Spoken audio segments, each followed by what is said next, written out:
today, since you are, of course, a connoisseur of yoga and fitness and wellness, we thought who better than you, of course, to come on board and do this with us. I was just like probably so many other people out there who I meet who are like, listen, we don't even know how to touch our toes. We don't even know how to bend.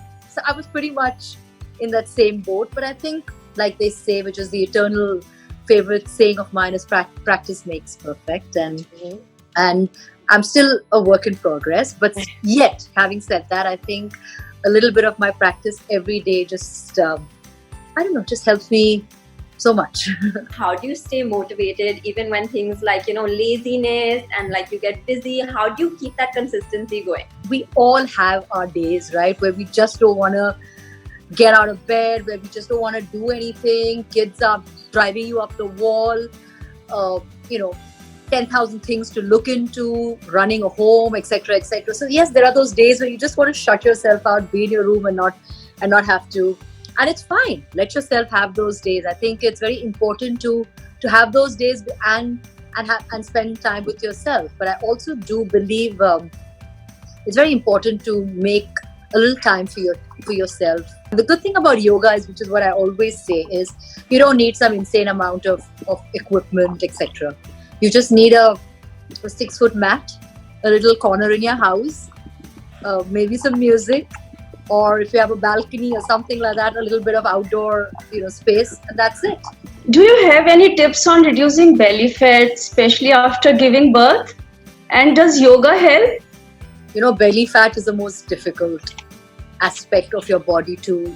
But I think there is a natural process that women go through post-pregnancy, right? I mean, the whole process, it's a very gradual process. The whole thing of that's why they apart from breastfeeding being very good for your child, it's very good for you because it decreases the size of your uterus, and then in turn your muscles in your stomach, in your abdomen area, become tighter and tighter over a period of time. It didn't happen overnight.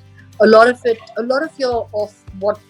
what you see around your stomach, what you call your weight around your tummy, your belly fat, is what you put into your mouth, is what you eat. There is a direct correlation over there. So it's if you want to maintain this, you have to maintain this. What are your tips for someone who just wants to, who wants to get started with the yoga way of life? What is the best way to begin with yoga and enjoy its benefits, Give it a shot. Start small, and before you know it, you know what? You just might be an instructor. So I know the idea is to just push yourself. Just go out there and do it. I think it's just a mental block. You wake up every day, you brush your teeth, you have a bath. You got to do it, right? I mean, no matter sometimes how painful and annoying it can be. But you know what? Just get rid of that. Just get yourself on the mat and just do it. Sweat it out. Get those toxins out of your body and see how amazing it is. And I think there's one question that comes up in the girl tribe a lot. People are always so quick to judge women and they don't know the things they've been through. And a lot of time, they come to the girl tribe and they talk about this. For someone who's gone through so much and had to probably, deal with a lot of judgment and, all of those things, what is your advice to those girls? What is the best way to deal with a situation like that and not lose your hope and not doubt yourself? Yes, I guess maybe for somebody in the public eye, is probably looked at very differently from anybody else. But at the end of the day, trolling is trolling. I mean, and shaming a woman is shaming a woman, irrespective whether you're a celebrity or not. And yes, I've been through my fair share of it. I continue going through it on a daily basis. I mean, I wish I could turn around and say, you know what, I've developed a thick skin over a period of time, but that's not the way to go about it. I think it's very essential to stand up and sometimes it's not necessary to voice or to be very loud about things. And I'm somebody who is like that. I talk. I say what I have to say, but a lot of time I am silent about things, but don't mistake my silence for weakness. Don't mistake my silence for being nonchalant about something. And before we let you leave, I've asked every girl here to write down a word that they think of when they think of you. I love it. Fitness diva, queen, inspiration, adorable, divalicious diva.